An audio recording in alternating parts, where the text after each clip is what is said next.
नमोऽस्तु ते व्यासविशालबुद्धे फुल्लारविन्दायतपत्रनेत्र येन त्वया भारततैलपूर्णः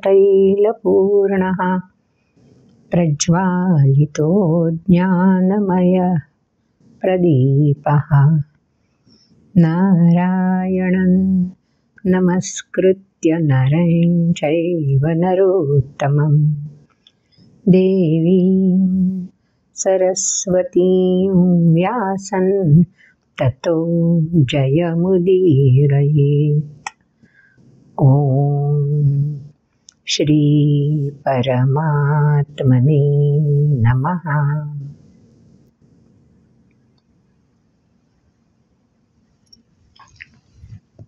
मागच्या व्हिडिओमध्ये आपण एक महत्त्वाचा वेगळा संदर्भ लक्षात घेतला होता. अर्जुनाने 6-7 प्रश्न विचारले आणि भगवंतांनी त्याची भराभर उत्तरं अर्जुनाला दिली होती. त्याच्यामध्ये सगळ्यात महत्त्वाचा एक प्रश्न होता ना, तो कर्म म्हणजे काय. अखिलं कर्म असा विषय 7व्या अध्यायाच्या शेवटी भगवंतांनी म्हटला होता की सगळं जाणता येईल, अखिलं कर्म समजू शकेल. अखिलं कर्म म्हणजे नेमकं काय असा अर्जुनाला प्रश्न पडला होता. तुम्हा आम्हाला पण नेमका हाच प्रश्न पडतो, कर्म म्हणजे नेमकं काय. ते इतकं छान उत्तर भगवंतांनी मागच्या व्हिडिओमध्ये आपण पाहिलं. भूत भावोद्भव करो विसर्ग कर्म संज्ञितः. कर्म कशाला म्हणायचं, संज्ञितः म्हणजे कशाला म्हणायचं. भूत भाव उद्भव करहा. आपण ते व्हिडिओमध्ये विश्लेषण ऐकलंच. उद्भव म्हणजे प्रगतीपथावर जायचं आहे, विकास करून घ्यायचा आहे, उत्थान करून घ्यायचं आहे. कोणाचं. भूत भाव. भाव म्हणजे गुण. समजा मी तमोगुणामध्ये प्राबल्य असेल तर मला कोणत्या गुणाकडे प्रवास करायला हवा. तमोगुणाला सबसिडाईज करायचं आहे, कारण तमोगुण म्हणजे अज्ञानाशी जोडलेला आहे. हो, तान्ह्यात बाळाला सुद्धा अज्ञानी राहायला नाही आवडत. त्याला स्वतःचं ज्ञान, स्वतःच्या इंद्रियांचं, देहाचं सगळं ज्ञान करून घ्यायची इच्छा असते ना, ओळख करून घ्यायची इच्छा असते. त्यालाच म्हणायचं भूत भाव उद्भव. म्हणजे नकळत का होईना प्रत्येक व्यक्ती आचरणाच्या सहाय्याने उद्भव करायचा प्रयत्न करतच असते. पण नुसता उद्भव नाही, त्याचा विसर्ग म्हणजे प्रकटीकरण होणं गरजेचं आहे. धरणामध्ये पाणी साठतं, पावसाळ्यामध्ये धरण ओसंडून व्हायला लागतं.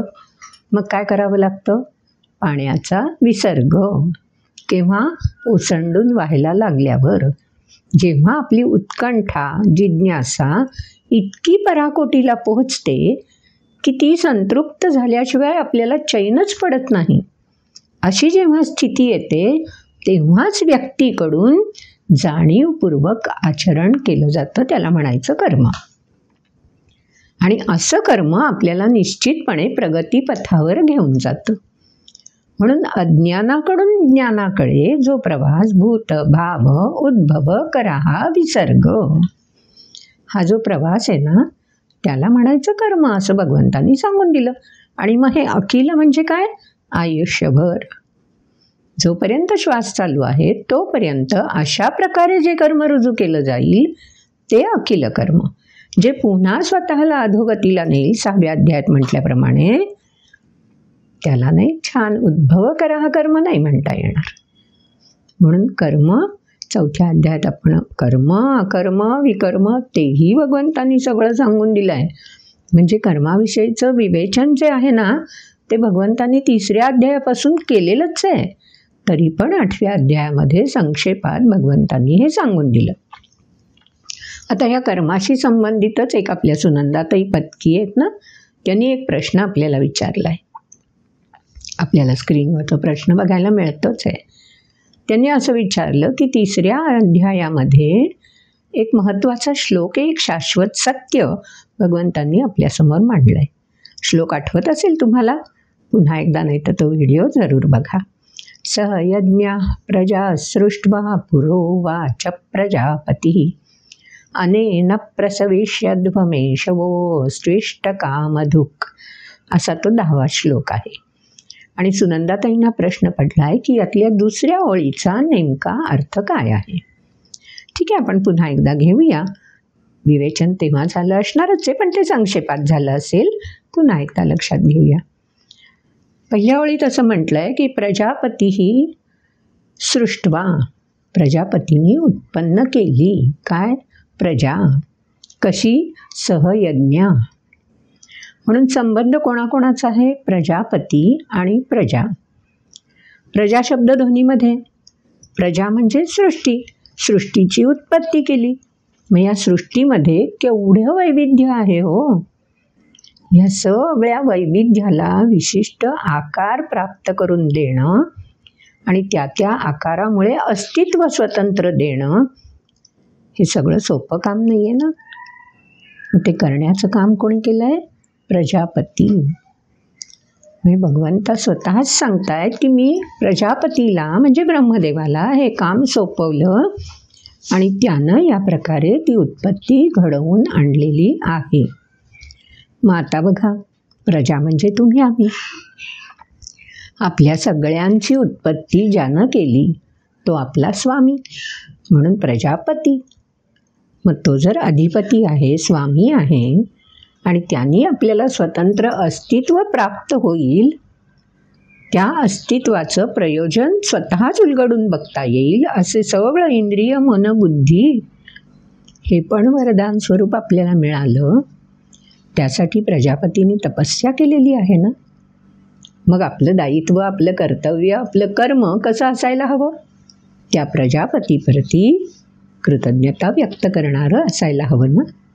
म्हणजे आपल्या आचरणातून आपण त्या प्रजापतीप्रती समर्पित कृतज्ञता व्यक्त करायला हवी.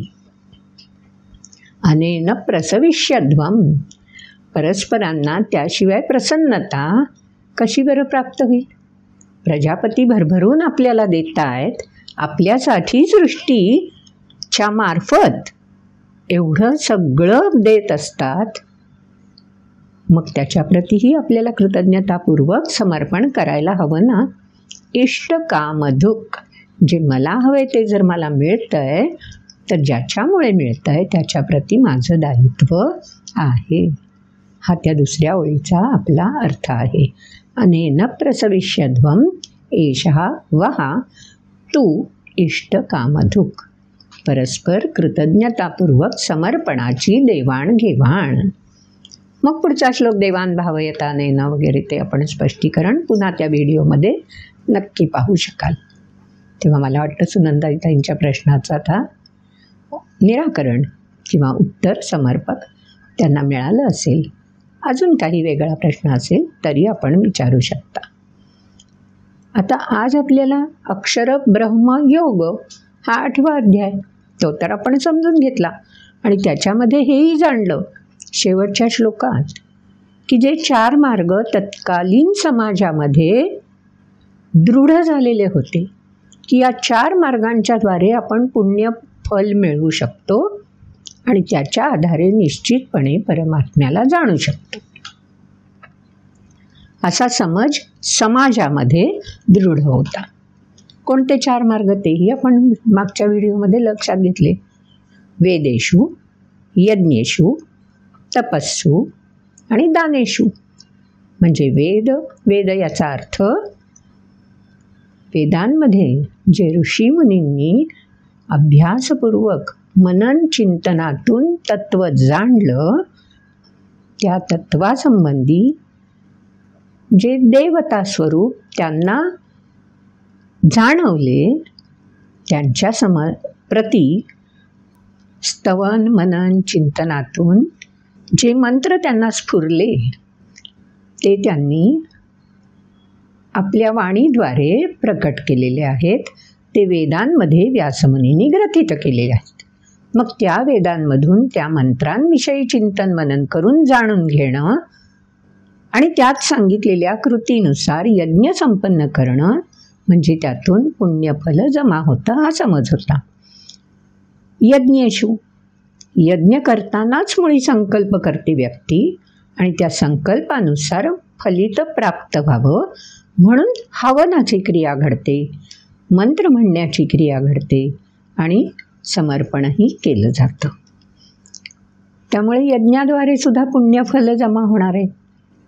तिसरा मार्ग सांगून दिलेला तपहा, तपस्या करणं, तोही आपण लक्षात घेतला. आणि चौथा दान.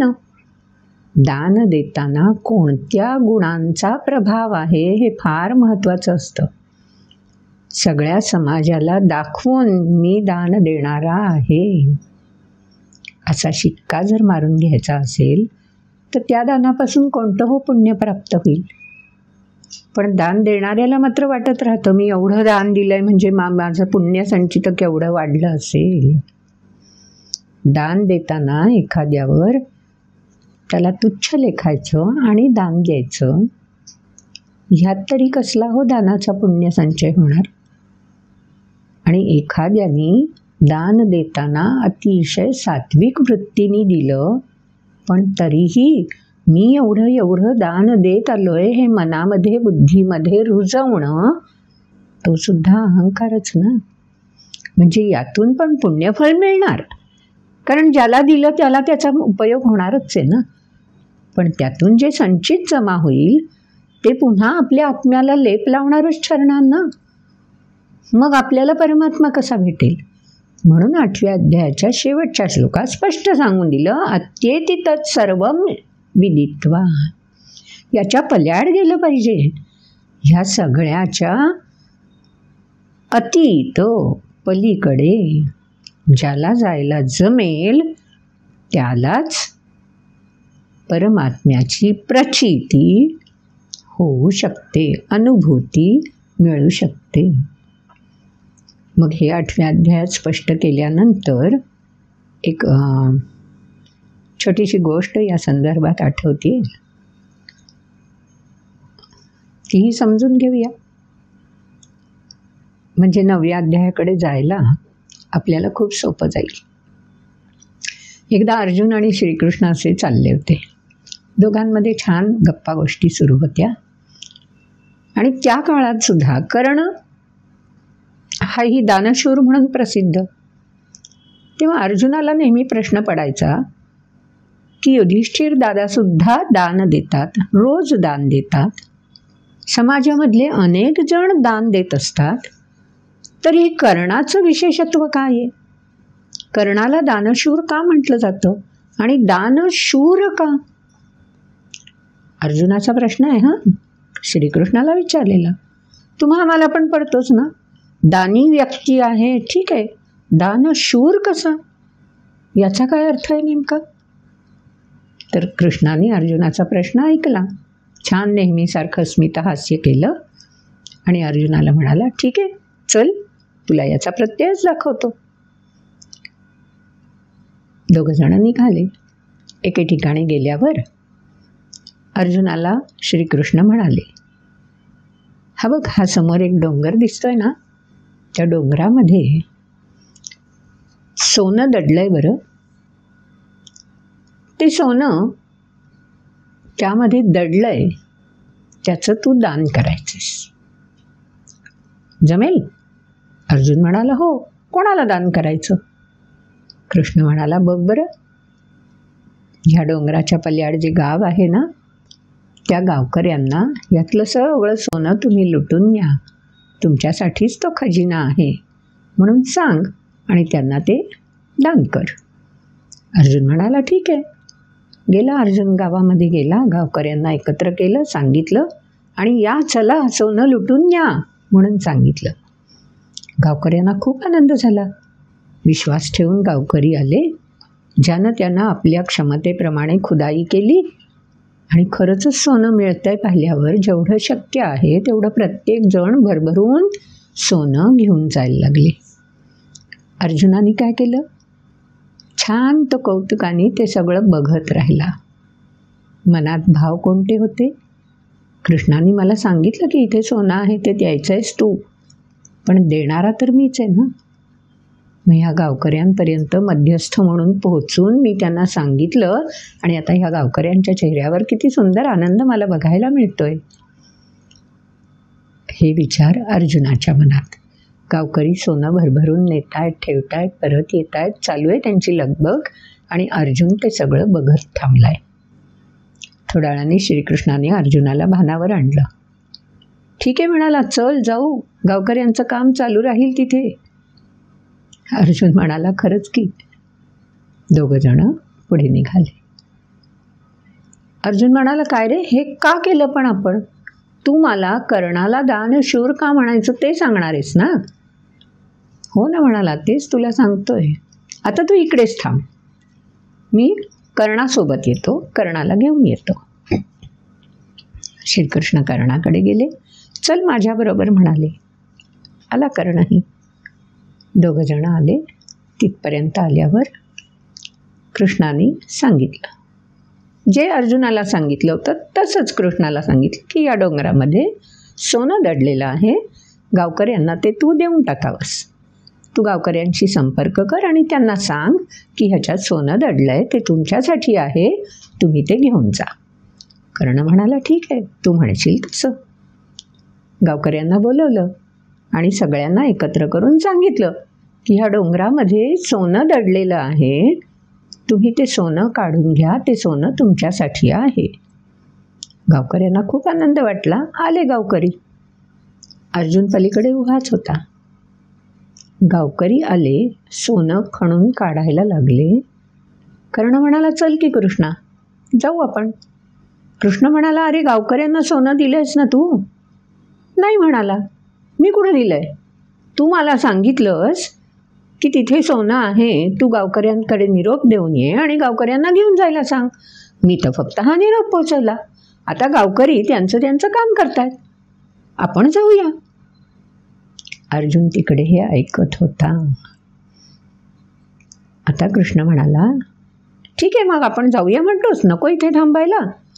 नको म्हणाला, कशाला थांबायचं? आणि कर्ण म्हणाला, ठीक आहे, मी जाऊ का मग आता? यासाठी मला बोलवलं होतंस? कृष्ण म्हणाला, होय तर, हेच तर महत्त्वाचं काम होतं, आज तुझ्या करवी करून घे. अरे माझ्या करवी वगैरे काय? कर्ण म्हणाला. ठीक आहे म्हणाला, मी येऊ मग. कर्ण निघून पण गेला. आता अर्जुन आणि कृष्ण एकत्र आले. कृष्ण म्हणाला, समजलं अर्जुना, आता सांग मला, दानशूर कोण आहे, अर्जुन की कृष्ण? अर्जुन खजील झाला. अर्जुनाच्या लक्षात आलं दानशूरत्व काय असतं ते अर्जुनाला समजलं. दानशूर वेगळा आणि दानशूरत्व वेगळं. कर्णाला का म्हणायचं दानशूर ते अर्जुनाला उलगडलं. आपल्याला पण सगळ्यांना उलगडलं असेलच ना. अर्जुनाचं दान देणं आणि कर्णाचं दान देणं. बघा गोष्टीतून शूरत्व दानाशी कसं जोडलेलं आहे. आलं लक्षात तर टाका कमेंट बॉक्समध्ये, पोचेलच आमच्यापर्यंत उत्तर. नाहीतर संदर्भात पुढे ओघामध्ये येईलच, आपल्यालाही उलगडा होऊनच जाईल. ठीक आहे. तर हे सगळं ना या गोष्टीतलं छोटंसं हे रहस्य आहे की नाही, तर आपल्या जीवनाशी जोडलेलं असं रहस्य गीतेमध्ये आता जो अध्याय आपण ऐकणार आहोत त्या अध्यायामध्ये स्वतः भगवंतांनी उलगडून दाखवलंय. त्या 9व्या अध्यायाचं नावच मुळे आहे राजविद्या राजगुह्य योग. गुह्य म्हणजे रहस्य, राज म्हणजे सर्वश्रेष्ठ. राजविद्या, विद्या म्हणजे कृतीच्या द्वारे जाणायचं, जे जे अनुभव मिळतात त्याला म्हणायचं राजविद्या. आणि गुह्य म्हणजे रहस्य की जे जाणीवेच्या पातळीवर असतं आणि अनुभूतीतून प्रचितीला येतं. तेव्हा 9व्या अध्यायामध्ये राजविद्या पण कळणार आहे आणि राजगुह्य पण उलगडणार आहे. केवढं भगवंतांनी आपल्यासाठी भरभरून समोर आणून ठेवलंय वाङ्मय. तेव्हा हा 9वा अध्याय ना तो वारकरी संप्रदायातले लोक कळसाध्याय मानतात. कारण 9व्या अध्यायात गुह्य समजलं. एकदा भगवंतांनी उलगडून दाखवलं की आणखी काय जाणायचं आहे. मग त्या जाणीवेमध्ये जे जे मुरलंय, जे जे रुजलंय, ते सातत्याने पुन्हा पुन्हा अनुभवत राहायचं आहे.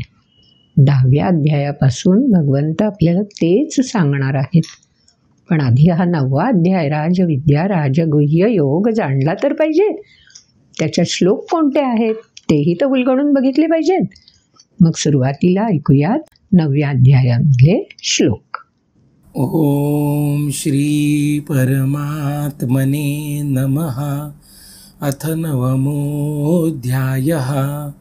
श्री भगवानुवाच इदं तु ते गुह्यतमं प्रवक्ष्याम्यनसूयवे.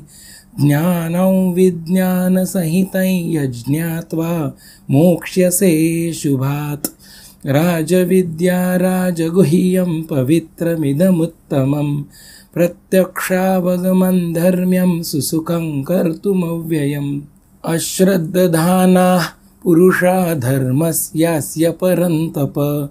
अप्राप्यमान्निवर्तन्ते मृत्युसंसारवर्त्मनि.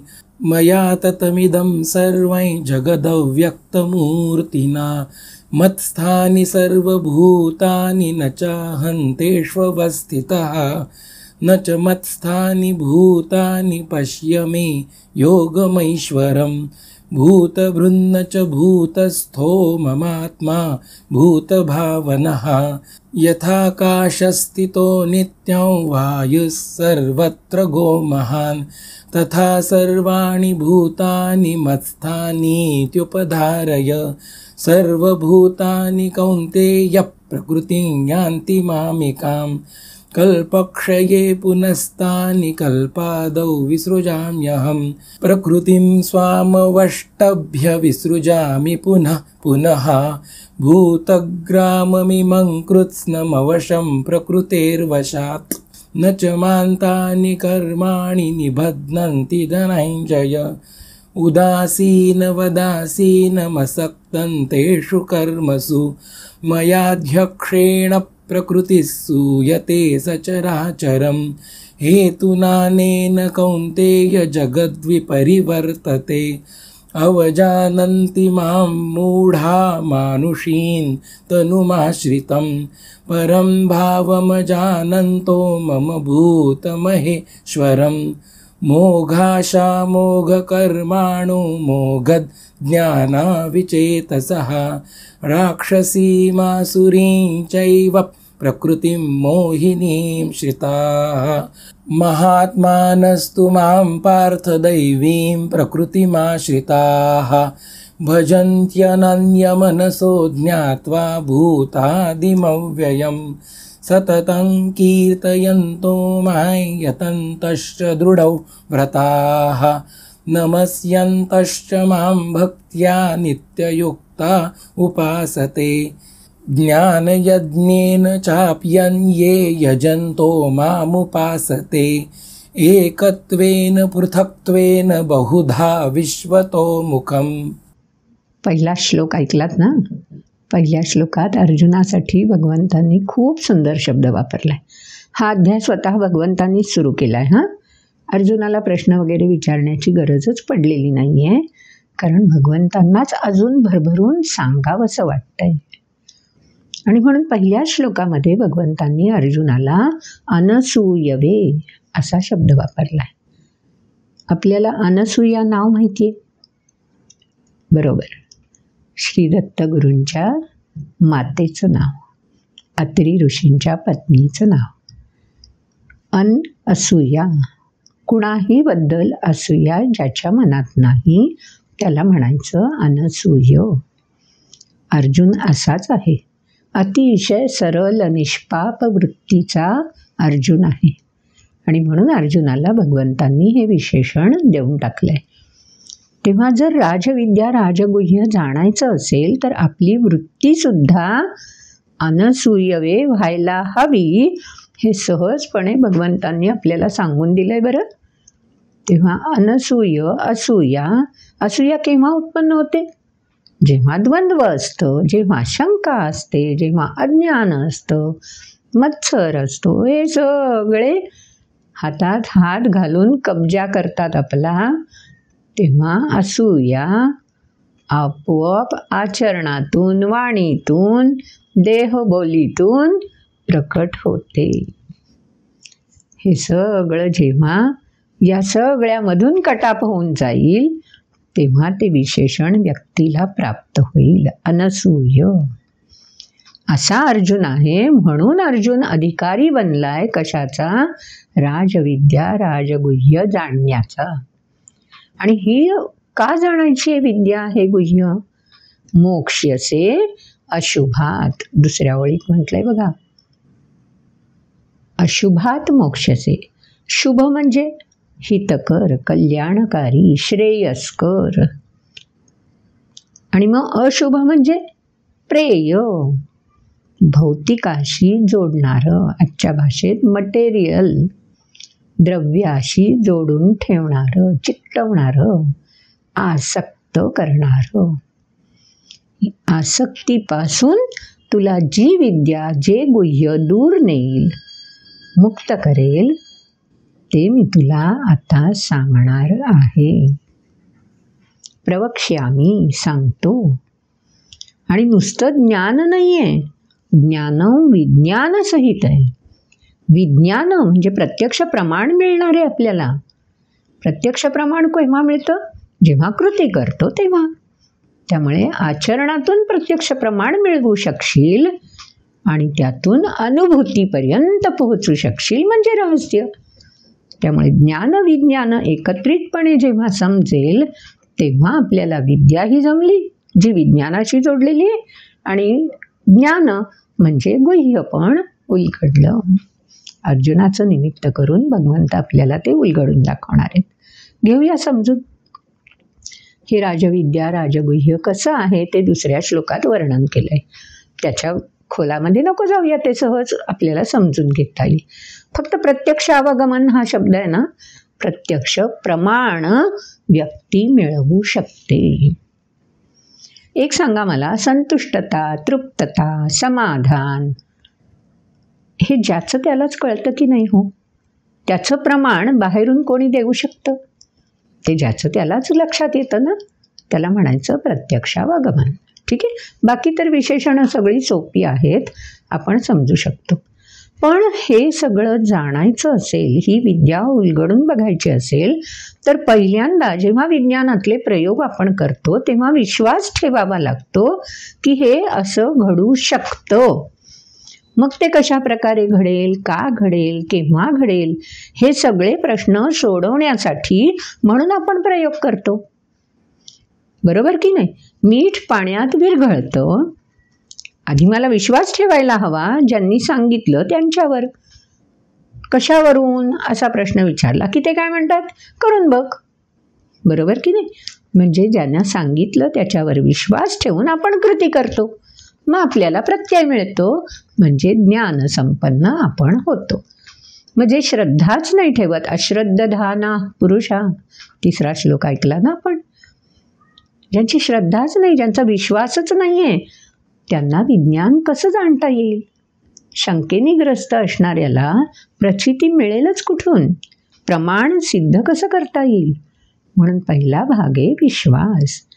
चंद्राच्या दक्षिण ध्रुवाकडे आपण उतरू शकतो, हा दृढ विश्वास, ही श्रद्धा माझ्या मनात आधी असायला हवी. केवळ व्यक्तिगत पातळीवर नको, ती जी संपूर्ण युनिट, जे संपूर्ण टीम, गट एकत्रितपणे या प्रयोगाशी जोडला जाणार आहे, त्या सगळ्यांची ही दृढ श्रद्धा असायला हवी ना. म्हणजे व्यक्तिगत स्तरावर नुसती श्रद्धा गुह्य जाणण्यासाठी पुरेशी नसते. का? कारण व्यक्तीमध्ये सुद्धा हो इंद्रिय संस्था आहेत ना वेगवेगळ्या, मन आहे, बुद्धी आहे, या सगळ्याचा मेळ म्हणजे समूहच झाला ना. तेव्हा व्यक्तिगत स्तरावर सुद्धा या सगळ्यांचा एकत्रित मेळ असायला हवा. सामाजिक स्तरावर समाजाचा एकत्र दृढता हवी. राष्ट्र स्तरावर तसंच हवं. आणि वैश्विक स्तरावर सुद्धा तसंच असायला हवं. ते ज्यांना जमेल त्यांना ती प्रचिती मिळू शकते. अन्यथा पुन्हा पुन्हा तिथे पोहोचेपर्यंत प्रवास करत राहा. येरझारा घालायला हव्यात. मृत्यू संसार वर्त्मनी, वर्त्म म्हणजे मार्ग. पुन्हा पुन्हा मुळाकडे यायला हवं. मृत्यू म्हणजे केलेलं सगळं गेलं लयाला. पुन्हा मुळापासून सुरुवात. व्यावहारिक पातळीवर हे करतोच ना आपण. मग दरवेळी काही दृढता श्रद्धा नसते म्हणून असं नाही आहे. पण आपण ज्या दिशेने प्रयत्न करतोय ते प्रयत्न कदाचित तेवढे पुरेसे नसतील किंवा त्याची दिशा पण एखाद वेळेस बदलणं आवश्यक असेल. ते आपल्याला उलगडलं नसेल. म्हणून राजविद्या आणि राजगुह्य. एक छोटीशी गोष्ट ऐकूया हां. एक छान नामवंत कंपनी आणि त्या कंपनीने 4 व्हीलर गाड्या बनवणारी कंपनी. त्या कंपनीने एक नवं मॉडेल तयार केलं. छान देखणं मॉडेल. आणि आता ते मॉडेल सगळं पूर्ण तयार झालं, ती कार. आणि मग ती आता टेस्ट ड्राईव्ह घेतात ना, तशी टेस्ट ड्राईव्हला बाहेर काढायची आहे. बनवली आहे तर कंपनीच्या प्रिमायसेसमध्ये बनवली आवारात. आणि आता ती बाहेर आणायची. सगळी कार टेस्ट ड्राईव्हसाठी सज्ज झालेली आहे.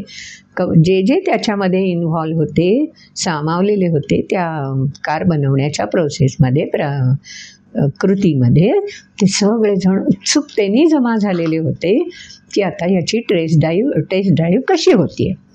चाचणी उत्तम झाली पाहिजे ना, म्हणजे आपण केलेलं रुजू झालं, त्याचा आनंद आपल्याला मिळणार. सगळेजण जमले आणि कार कंपनीच्या प्रवेशद्वाराला छान कमान केलेली होती. आणि त्या कमानीतून ती गाडी बाहेर. कमान फारशी उंच नव्हती. बनवताना एवढं ध्यानातही आलं नसेल किंवा मे बी ह्या कारची उंची अशी झाली होती की त्या कमानीला ती घासली जात होती. मग ती कार बाहेर कशी आणणार? ते तर नाही उपयोगी. मग एकेकांचे वेगवेगळे सुरू झाले विचार. कोण म्हणालं काय करावं. मग त्या कमानीचा वरचा भाग थोडा काढला पाहिजे, त्याशिवाय नाही होणार. म्हणजे तोडफोड झाली. मग नवीन कारची टेस्ट ड्राईव्ह करायची आणि अशी तोडफोड करून मग आणायची. ते काही पटेना. मग उपाय काय सगळ्यांचे विचार एकेकांचे सुरू झाले. चक्र फिरायला लागली. ते सगळं करण्यामध्ये एक छोटासा कामगार म्हणजे कामगारच, काम करणारा, तोही त्या गटामध्ये असलेला, तोही त्या ठिकाणी होता. जरा वयोवृद्ध, निवृत्तीकडे झुकलेला. तोही तिथे ते सगळं बघत होता, निरीक्षण करत होता. त्याचंही विचारचक्र चालू होतं. आणि अचानक त्याला राजगुह्य उलगडलं. की काय केलं त्यानं जो अधिकारी त्याच्या काय विभागातला असेल त्या अधिकाऱ्याला बोलवलं आणि म्हणाला, मला एक युक्ती सुचते ह्याच्यावर. कमानीची तोडफोड करायला नको आणि कारही सुरक्षितपणे बाहेर येऊ शकेल असं म्हणाला. आधी त्याला वाटलं हा कामगार काय सुचवणार असा. एवढे भले सगळेजण प्रयत्न करतायत, विचार करतायत आणि हा काय सुचवणार. पण त्यांच्यातला जो मुख्य होता त्यानं त्यांचा हा संवाद ऐकला आणि तो म्हणाला, अरे त्याला काय सुचलंय ते तर ऐकू आपण. आणि म्हणून मग त्याला बोलावलं गेलं आणि सांग बरं तुला काय सुचलंय, काय करावं. तो म्हणाला, अगदीच किंचितशी जागा आहे ना, कमान फक्त घासली जाते एवढंच आहे. मला असं वाटतं की आपण चाकांमधली, टायरमध्ये जी हवा भरलेली होती टेस्ट ड्राईव्हसाठी, ती हवा आपण काढून घ्यावी, गाडी बाहेर आणावी आणि मग गाडीमध्ये चारही चाकांमध्ये हवा भरून आपल्याला पुढे नेता येईल गाडी. सगळ्यांना एकदम चेहऱ्यावर हसू आलं हो. तेवढंच किंचितचं उंची बरोबर राजगुह्य, राजविद्या, इतक्या वर्षांचा अनुभव, दृढतेने जोडलेलं राहणं आणि समर्पित वृत्ती, सगळ्याची ती प्रचिती असणार ना. आणि मग खरंच त्या चारही चाकांमधली हवा जेव्हा काढली त्यावेळी ती कार सरळ त्या कमानीतून बाहेर येऊ शकली. पुन्हा हवा भरली गेली आणि टेस्ट ड्राईव्हला गाडी नेली आणि उत्तम टेस्ट ड्राईव्ह झाली. छोटीशी युक्ती, हेच तर राजगुह्य आहे. हे केव्हा येईल प्रचितीला? अनसूयवे. समर्पित वृत्ती जेव्हा स्थिरावेल आणि आपलं काम आहे हा ध्यास जेव्हा त्या कामाशी जोडला जाईल ना, तेव्हा हे व्यक्तीला सहज शक्य होईल. अशी एक व्यक्ती नाही हो, असा जेव्हा समाज एकत्रितपणे घडेल ना, तेच तर राजगुह्य. समाज घडवायचा आहे. म्हणून पुढच्या श्लोकामध्ये तुम्ही ऐकलं, मया ततमिदं सर्वं जगदव्यक्तमूर्तिना. इदं सर्वं ततं मीच तर व्यापलंय. कसं? व्यक्तमूर्तिना. प्रत्येक व्यक्तीमध्ये मीच तर अशा प्रकारे व्यापून राहिलेलो आहे. म्हणजे प्रत्येकामध्ये ही क्षमता माझ्यामुळेच तर आहे. आणखीन पुढच्या ओळीत ऐकलं आपण, मत्स्थानी सर्वभूतानी न चाहन तेष्वस्थिता. पुढच्या श्लोकामध्ये न चाहन तेष्वस्थिता आहे ना, पुढे आपण म्हणतोय काय? मत्स्थानी सर्वभूतानी. परमात्मा संवाद साधतायत. हे जे सृष्टीमध्ये सगळं दृग्गोचर होणारं आहे ना, ते अरे मत्स्थानी आहे, माझ्यातच सामावलेलं आहे. पण मी मात्र त्यांच्यात नाही. हां, कसा नाही आहे? प्रत्येकाला सहज उलगडून बघता येईल असा नाही आहे मी. राजगुह्य बनून मी प्रत्येकामध्ये आहे, पण नच मत्स्थानी. म्हणजे तेही अशा प्रकारे माझ्यात नाहीत सामावलेले की सहज माझ्यातून. एक गंमत बघा, आपण मंदिरात जातो, सुंदर मूर्तीचं दर्शन घेतो. काही जण काय करतात? त्या मूर्तीच्या बाह्य रूपाकडेच आकर्षिले जातात, त्यातच रममाण होऊन जातात. आणि मग त्या मूर्तीमध्ये जे देवत्व स्थापित झालेलं आहे प्रतिष्ठापना करताना, ते कुठे दिसतं, कुठे जाणवतं? काहींना मात्र त्या मूर्तीमध्ये एखादा संत नामदेव असतो, तू नाही ना प्रसाद ग्रहण केलास तर मी इथून हलणार नाही म्हणणारा. त्या मूर्तीमधलं देवत्व त्या मूर्तीत आहे पण आणि नाही पण. खरं आहे ना? तेच भगवंतांनी रहस्य या 2 श्लोकात सांगून दिलं. आधीच्या श्लोकात म्हटलं मत्स्थानी सर्वभूतानी, आणि लगेच पुढच्या श्लोकात म्हटलं नच मत्स्थानी भूतानी. काय गंमत आहे बघा, असं कसं भगवंत एका विरुद्ध एक म्हणतील? आणि ते भगवंतांनी रहस्य म्हणून अशा पद्धतीने समजावून दिलंय आपल्याला की सगळेजण माझ्यात सामावलेले आहेत, मीही त्यांच्यात सामावलेला आहे, आणि तरीही मी कशातच नाही. रंगुनी रंगात साऱ्या रंग माझा वेगळा. आमचे सुरेश भट किती सुंदर सहजपणे सांगून जातात हो गझलमध्ये. म्हणून तर ते कवी सगळे होय. कवी म्हणजे विद्वान, जाणकार. खूप सामर्थ्य हो. ते सगळं आलंय कुठून? मूल स्रोत कोणता आहे? राजविद्या, राजगुह्य. भगवद्गीता आपल्या सांगाती का हवी? अशा प्रकारे जीवन जगताना जर आपल्याला समृद्धी अनुभवायची असेल ना, तर अन्य कुठलं वाङ्मय आपल्याला उपयोगी हो? भगवद्गीताच सांगाती हवी. कठीण प्रसंगातून निभावून जायचं असेल तरीही भगवद्गीता सांगाती हवी. दृढतेने ध्यास घेऊन समर्पित वृत्ती प्रकट करायची असेल तरीही भगवद्गीता सांगाती हवी. कारण भगवद्गीतेच्या पुन्हा पुन्हा वाचनाने, समजून घेण्याने आपणच तर विकसित होत असतो. कळीचं फूल व्हायला तेच पोषण पानांना, तेच पोषण कळीला, सगळ्या वृक्षाच्या तेच पोषण खोडांना, सगळ्या घटकांना तेच पोषण मुळांकडून येतं आणि जातं. पानांपर्यंत जातं, कळीपर्यंत जातं, खोडातल्या टोकापर्यंत जातं, फांद्यांपर्यंत जातं. पण प्रत्येकाचं विकसन वेगवेगळ्या स्वरूपाचं असतं ना. तेच तर पुढच्या श्लोकांमध्ये भगवंतांनी सांगून दिलं. यथाकाशस्थितो नित्यं वायुः सर्वत्र वो महान तथा सर्वाणि भूतानि मत्स्थानी इति उपधारय. उपधारय, ही धारणा दृढ करून घे. बुद्धीमध्ये एक धारणा कक्ष असतो बरं, धृती. त्या धारणा कक्षामध्ये हेच तू जाणून घे. काय जाणून घे? सर्वाणी भूतानी कसे आहेत? यथा आकाशस्थितः वायू सर्वत्र गो महान. सर्वत्र दूर संचार करणारा वायू, गो म्हणजे इंद्रिय, पण सगळ्या इंद्रियांना तो वायू स्पर्श करतो ना. त्याची झुळूक आमच्या तनाला नाही तर मनाला सुद्धा आणि बुद्धीला सुद्धा ताजतवानं बनवतो. आणि फक्त एकाला नाही हो, सर्वत्र गो. आकाशस्थित पोकळीत आहे, दिसत नाही, पण तरीही ही जाणीव मात्र तो समृद्ध आपल्याला करून देतो. तथा सर्वाणी भूतानी मत्स्थानी, तसे सगळे प्राणी मात्र माझ्यात सामावलेले आहेत. जसा वायू त्या अवकाशामध्ये, अवकाश केवढा आहे? अथांग. परमात्मा केवढा आहे? अथांग. वायू कसा आहे? दृग्गोचर न होणारा, म्हटलं तर सूक्ष्म, पण आम्हाला स्पर्श झाला की स्थूल आहे ना. हे रहस्य, तेच रहस्य या श्लोकांमध्ये भगवंतांनी उलगडून दाखवलं आहे. पुढच्या श्लोकात आणखून भगवंतांनी सांगून दिलं. आता एक नवीन शब्द आपल्याला ओळखीचा होणार आहे, जो आधीच्या अध्यायांमध्ये नाही आलेला. काय आहे पुढचा श्लोक बघा. सर्वभूतानि कौंतेय प्रकृती यान्ति मामिकाम कल्पक्षये पुनस्तानि कल्पादौ विसृजामी अहम. विसृजामी, पुन्हा पुन्हा उत्पन्न करतो. अहम, ती क्षमता फक्त आणि फक्त परमात्म्याकडे आहे. कोणती क्षमता?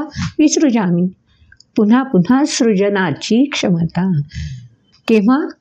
कल्पक्षये, कल्पाचा क्षय होईल तेव्हा. 8व्या अध्यायात आपण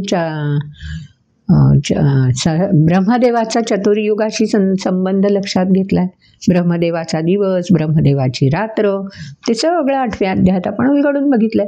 प्रत्येक युगाचा अंत आणि प्रत्येक युगाची सुरुवात. उत्पत्ती, स्थिती आणि लय. प्रलय जेव्हा होईल, लय जेव्हा होईल, तेव्हा स्वाभाविक निश्चित आहे की पुन्हा उत्पत्ती आहेच. त्यालाच तर आपण आशा म्हणतो हो. साधा छोटासा एक कोणताही संकल्प आपण केला तर तो संकल्प जेव्हा मनामध्ये मनाचा ठाव घेतो तेव्हा झाली ना उत्पत्ती त्या संकल्पाची. मग हळूहळू काय होतं? स्थिती. तो संकल्प स्थिरावतो आणि मग हळूहळू आपल्या जेव्हा लक्षात येतं की हा आपल्या क्षमतेच्या पलीकडचा आहे, तेव्हा मनातले मांडे मनातच जिरतात. आणि जेव्हा लक्षात येतं की नाही, अरे हे आपल्या क्षमतेला पेलवणार आहे, त्यावेळी त्या संकल्पाला धुमारे फुटतात आणि मग त्या संकल्पाचं संस्करण, समन्वय, सिद्धी इथपर्यंत प्रवास होत जातो. कल्पक्षये पुन्हा तानी कल्प आदौ विसृजामी. लय झाला की पुन्हा आदौ म्हणजे पुन्हा प्रारंभ, शुभारंभ. केव्हा? जेव्हा शुभारंभ होईल तेव्हा कल्पाची सुरुवात, उत्पत्ती. आणि कल्पक्षय केव्हा? जेव्हा स्थितीनंतर लय होईल तेव्हा. व्यक्तीच्या आयुष्यामध्ये सुद्धा प्रत्येक क्षणाची उत्पत्ती आहे, स्थिती आहे, लय आहे. त्या क्षणामध्ये जर आपण काही रुजू केलं तर ती स्थिती दीर्घकाळ स्मरणात रेंगाळते.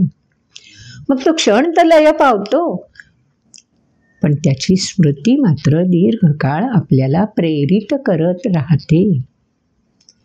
तो सगळा अर्थ या श्लोकांमध्ये, हेच तर रहस्य आहे, हेच तर राजगुह्य आहे. आणि इथे परमात्मा दिसतो. आला क्षण, गेला क्षण, ही तर भौतिक स्थिती आहे हो. पण ज्या क्षणाची अशी प्रचिती आपल्याला मिळून जाईल तो क्षण उत्पत्ती स्थितीला या बरोबर आहे. पण त्याची जी स्थिती आहे ना, ती स्थिती कायमस्वरूपी आपल्याला दरवळ ठेवत राहते, आपल्याला प्रेरित करत राहते. हे रहस्य. आणि भौतिक अर्थाने क्षण आला गेला, पाण्याचा थेंब येतो पडतो. सरफेस टेन्शनसाठी विज्ञानामध्ये हे प्रयोगही तुम्ही कॉलेज स्तरावरती महाविद्यालय स्तरावर जे सायन्सला जातात ते करतात सरफेस टेन्शन, एक एक थेंब त्याचं काउंटिंग करायचं असतं, किती वेळ लागतो वगैरे, आठवत असेल, केलेलाही असेल आपण प्रयोग. हे झालं भौतिक हो सगळं, क्षणाचं मोजमाप वगैरे. पण असं मोजमाप कसं आणि कुठे करणार ते राजगुह्य. पुढच्या श्लोकात भगवंतांनी म्हणून सांगून दिलं, प्रकृतीम स्वाम अवष्टभ्य. आधी म्हटलं स्वाम अधिष्ठाय, चौथ्या अध्यायात म्हटलंय बघा, आठवत नसेल तर पुन्हा ते श्लोक ऐका, हां त्याचं विवेचन ऐका. आता भगवंतांनी म्हटलं प्रकृतीम स्वाम अवष्टभ्य विसृजामी पुनः पुनः. पुन्हा पुन्हा त्या प्रकृतीचा आश्रय घेऊन मी अशा प्रकारे कल्पादौ कल्पक्षये कल्पादौ कल्पक्षये हे चक्र अखंड फिरतं ठेवतो. पण हे फिरत ठेवत असताना मी काय करतो? दुसऱ्या ओळीत सांगून टाकलं, भूतग्राममिमं कृत्स्नम अवशं प्रकृतेर्वशात. जे दृगोचर आहे ना सृष्टीमध्ये, जे व्यक्त रूपात आहे, ते व्यक्त रूपाला मी कोणाकडे सोपवून देतो? प्रकृतीकडे सोपवून देतो. चल आता तुझ्या ताब्यात. विसृजामीचं काम मी केलं, नाना रूपी नाना देही नटण्याचं काम केलं. आता ते नटणं ज्याच्यामुळे जमलंय त्याला अधिकार दिला पाहिजे ना. मग हे नटणं कोणामुळे सिद्ध झालंय? हे राजगुह्य आहे. परमात्मा नटलेत, पण ते नटवलंय कोणी? प्रकृतीने. म्हणून मग आता अधिकार कोणाचा आहे? एकदा ते व्यक्त झालं की तो अधिकार प्रकृतीचा. मग त्या व्यक्ताला पुढे कसं कार्यरत ठेवायचं, कशा प्रकारे समृद्धीकडे घेऊन जायचं, विकसित करायचं की अधोगतीला न्यायचं, हा सगळा अधिकार त्या प्रकृतीवर सोपवला. भूतग्रामम इमं कृत्स्नम. संपूर्ण भूतमात्राचा, संपूर्ण सृष्टीचा अशा प्रकारे अधिकार प्रकृतीला देऊन टाकला. हो काय सुंदर राजगुह्य आहे ना. आम्ही सिद्धीपर्यंत पोचलो की सिद्धीमध्ये अडकून बसतो. म्हणून तर त्याच्या पुढचं पंचसूत्र या 9व्या अध्यायामध्ये आपल्याला भगवंतांनी छान विस्तारित उलगडून दाखवलंय. संकल्प केला, तो रुजला, संयोजन साधनं माझ्या लक्षात आली, त्यानुसार मी संस्कारित पण झालो. संस्कारित झाल्यावरती त्याची चाचणी करण्याकरता समन्वित पण झालो, सिद्धीपर्यंत पोहोचलोय. पण आता काय करायचंय? ज्या माध्यमातून मी सिद्धीपर्यंत पोहोचलो आहे त्यालाच तो अधिकार समर्पित केला पाहिजे ना. तेच भगवंतांनी रहस्य या श्लोकांमध्ये उलगडून दाखवलंय. असा हा 9वा अध्याय फार सुंदर आहे हो. ज्ञानदेवांच्या हा 9वा अध्याय फार आवडीचा आहे. आणि म्हणून वारकरी संप्रदायाला सुद्धा हा 9वा अध्याय ना कळसाध्याय वाटतो. समर्पणापर्यंत आपल्याला हा 9वा अध्याय घेऊन जातो. पुढच्या श्लोकांमध्ये सांगून दिलंय, नचमांतानि कर्माणि निबध्नन्ति धनंजय उदासीन वदासीनम असक्तं तेषु कर्मसु. त्यामुळे एकदा प्रकृतीला सोपवलं ना अधिकार की मग मी कशाला, मी तटस्थ. कारण माझ्यामुळे ही प्रकृती तिचा अधिकार गाजवू शकणार आहे ना. हो, तिचा अधिकार संपन्न केव्हा होईल? मी सान्निध्यात असेन तर. कारण मी वैविध्याने नटलोय म्हणजे मी सान्निध्यात असायला हवं ना. मग त्या प्रकृतीने तिचा अधिकार गाजवताना मी तटस्थपणे तिथे असणं आवश्यक आहे. म्हणून उदासीनवत आसीनः, आसीनः मी स्थिर असतो. पण कसा? उदासीनवत. त्या प्रकृतीला जशा प्रकारे खेळायचं असेल तसं तिने तिचा अधिकार स्वयंपूर्णतेने ती वापरवी शकते. अजून पुढच्या श्लोकात सांगून दिलं, स्वतःची भूमिका कोणती? मग परमात्मा जर प्रकृतीला सगळंच सोपवून देतो, अधिकार तिचा म्हणून म्हणतो आणि उदासीनवत मी राहणार असं जर आधीच्या श्लोकात म्हटलंय, तर पुढच्या श्लोकात भगवंतांनी मग तुमचं काय काम, तुम्ही काय करणार? व्यक्ताशी जोडलेले तर आहात ना, प्रश्न येतो ना मनात. म्हणून भगवंतांनी पुढच्या श्लोकात सांगून दिलं, मया अध्यक्षेण प्रकृती सूयते सचराचरम. हेतुनानेन कौन्तेय जगद्विपरिवर्तते. ही प्रकृती खेळ्या बनून ती संपूर्ण सृष्टीला आकर्षित बनवते, आकर्षक बनवते, खुलवते, नटवते, सजवते, विकसित करते. हे सगळं प्रकृती करू शकते. पण तिलाही हे माहीत असतं की जोपर्यंत शिवत्व सान्निध्यात आहे तोपर्यंत हे शक्य आहे. आणि हा अधिकार मला कशाकरता मिळालेला आहे? जगद्विपरिवर्तते. उत्पत्ती, स्थिती आणि लय हे चक्र अव्याहतपणे चालू राहिलं पाहिजे. ऊर्जेचं या प्रकारे स्थानांतरण, स्थलांतरण आणि स्थित्यंतरण. बघा, स्थानांतरण, स्थलांतरण आणि स्थित्यंतरण हे सगळं ऊर्जेचं घडणार प्रकृतीमुळे. पण ऊर्जा जी आहे ती तशीच राहणार. म्हणून अध्यक्ष, एखाद्या प्रमुख जो असतो, कुटुंबाचा असेल किंवा कोणाचाही, अध्यक्ष असं म्हटलं जातं. त्याच्या अधिकारात सगळे निर्णय घेतले जातात. त्याचंही दायित्व असतं. निर्णय त्यानं घेतला तरी अंमलात आणणारे, कार्यवाहीत आणणारे हे सगळेजण एकत्रित समूहात काम करत असतात. म्हणून त्या श्लोकात सांगून दिलं, प्रकृती सूयते सचराचरम. सूयते, सृजन परमात्म्याची क्षमता आहे. पण सूयते म्हणजे त्यांना कार्यान्वित करायचं आहे. सचराचरम, चर आणि अचरला एकत्र बांधून ठेवून कार्यान्वित करायचं आहे. केवढं मोठं दायित्व आहे हो. हे दायित्व कोण निभावत आहे? प्रकृती निभावते. पण हे प्रकृती योग्य प्रकारे निभावते की नाही, हे सगळं अव्यक्तपणे सान्निध्यात राहून अध्यक्ष बनलेला परमात्मा, ती क्षमता, ते चैतन्य, ती ऊर्जा, चैतन्य, हेतुना अनेन पुढे सांगून दिलं, जगद्विपरिवर्तते. पुन्हा पुन्हा जो मूळ हेतू आहे परमात्म्याचा, एकोहम बहुश्याम, त्या हेतूपासून फारकत घ्यायची नाही आहे. प्रकृतीला आपला अधिकार, वर्चस्व त्यापेक्षा पलीकडे जायचं नाही आहे. मूळ त्या धाग्याशी जोडलेलं राहायचं आहे. एकोहम बहुश्याम हे मूल तत्व जे आहे ते चक्रवत फिरत राहिलं पाहिजे.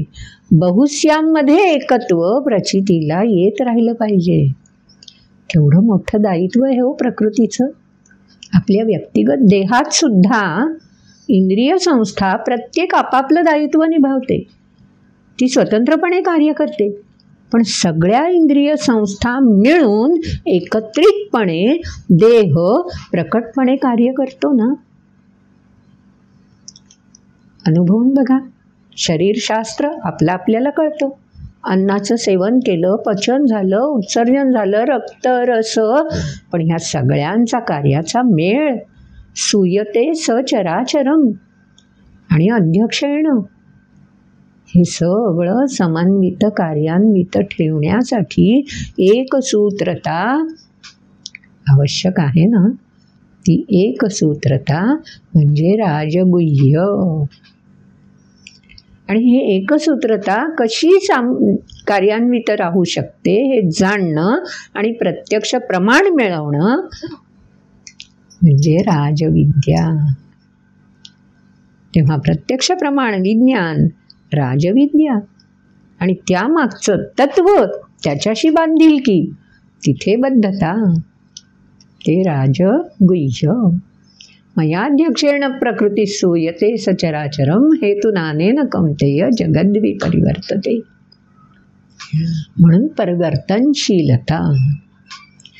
पाळणा फिरतो, चक्र असतं ना जत्रेमध्ये, पाळणे चक्र, ते एक पाळणा जेव्हा उच्च स्थितीला पोहोचतो तेव्हा निश्चितपणे तो पाळणा परिवर्तन होऊन तळाशी येणारच आहे. ती जाणीव अखंड स्रोत बनून प्रत्येकामध्ये दृढ असायला हवी. म्हणून पुढच्या श्लोकांमध्ये सांगून दिलं की परमात्मा तरी अशा प्रकारे अध्यक्ष म्हणून नाही राहत सतत. तेही प्रत्यक्ष प्रकृतीच्या खेळामध्ये सहभागी होण्यासाठी 4थ्या अध्यायात सांगितल्याप्रमाणे अवतार धारण करतात. यदा यदा हि धर्मस्य ग्लानिर्भवति भारत अभ्युत्थानम अधर्मस्य तदात्मानं सृजामि अहम्. जेव्हा जेव्हा ही प्रकृती तिचा खेळ असा काही रचत जाईल की सृष्टीमध्ये अनिर्बंधता जिकडे तिकडे श्रेष्ठ ठरायला लागेल, त्यावेळी त्याला पुन्हा वेसण घालणं गरजेचं आहे ना. ती वेसण घालण्याचं काम कोण करणार? उतारावरती गाडी जेव्हा वेग पकडते आपोआप पकडते. आपण तर काही ॲक्सिलरेटर वगैरे दिलेला नसतो किंवा अगदी बैलगाडीत बसलेलं असलो तरीही उतारावर चाललं की गती वाढतेच ना बैलांची. म्हणून तर कासरा ओढ म्हणावं लागतं ना. ब्रेक त्यासाठीच असतो ना. तेच अवतार कार्याचं रहस्य. अवजानन्ति मां मूढा मानुषीं तनुमाश्रितं परम भावमजानन्तो मम भूत महेश्वरम. नाही हो कळत. अवतार धारण केला. अध्यक्ष जेव्हा सामान्यपणे आजूबाजूच्या डिपार्टमेंट्समध्ये कक्षांमध्ये सहजपणे असाच फिरत राहील तर ज्यांना तो अध्यक्ष आहे याची जाणीवच नाही त्यांना आपल्यासारखाच एक आहे असंच वाटणार ना. तसंच जेव्हा अवतार धारण करतात मनुष्य रूपामध्ये तेव्हा कुठे त्यांची ओळख पटणारे कोणाला. म्हणून तर संत महात्म्यांना सुद्धा त्या बलिष्ठ प्रकृतीशी अधिकार प्राप्त झाल्यामुळे गर्विष्ठ बनलेल्या समाजाशी जेव्हा परमात्मा अवतार धारण करून जोडले जातात तेव्हा नाही ना हो समजत. समाजातल्या सर्वसामान्यांना नाहीच उलगडत त्यांचं थोरपण राजगुह्य. हेच तर रहस्य या 9व्या अध्यायात सांगून दिलं. 4थ्या अध्यायात ज्या व्यक्तीला साधू असा उल्लेख करून म्हटलंय ना त्यांचा परित्राण करायचं आहे, रक्षण करायचं आहे, तो एक गट झाला. आणि दुसरा गट बलिष्ठतेचा अहंकार बाळगून जो समाजामध्ये अशा प्रकारे अस्वस्थता उत्पन्न करतो तो एक गट. असे स्वाभाविकपणे 2 गट असतातच. प्रत्येक व्यक्तीमध्ये सुद्धा असतात बरं. कधी हा गट बलिष्ठ होतो व्यक्तीमधला गुणांच्या दृष्टीने तर कधी हा गट बलिष्ठ होतो. म्हणून व्यक्ती कधी क्रोधायमान होते, कधी अतिशय सदाचार संपन्न वाटते. म्हणून तर स्वभावाचा थांग लागत नाही म्हटलं जातं ना. म्हणून हे जे 2 स्वभाव वैशिष्ट्य समाजामध्ये आढळतात त्या दोनांचं वर्णन 12व्या आणि 13व्या श्लोकामध्ये भगवंतांनी करून दिलंय.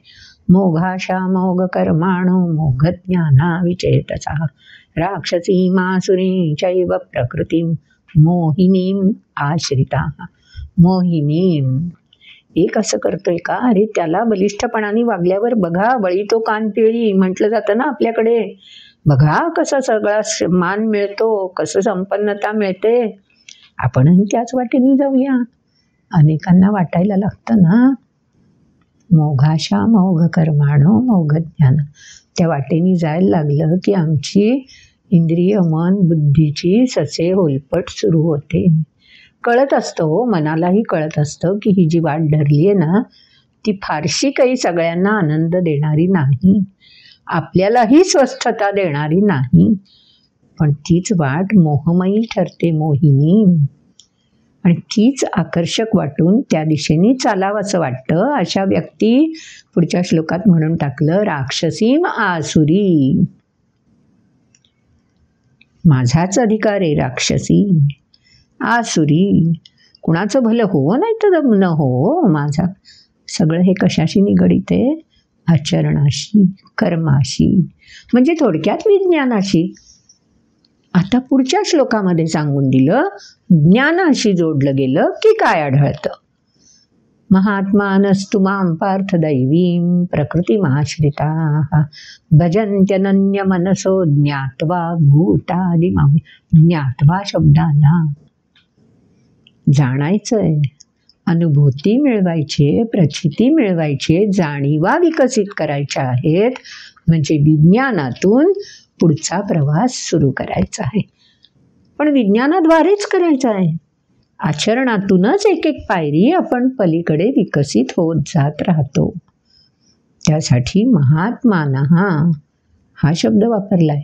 आणि दैवीं प्रकृती, प्रकृती दोन्ही आहे हो, विनाशकारी पण आणि विकासकारी पण. तेव्हा प्रकृतीची म्हणून तर ती खेळी आहे ना. दोन्ही रूप ही प्रकृतीच दाखवत असते हो.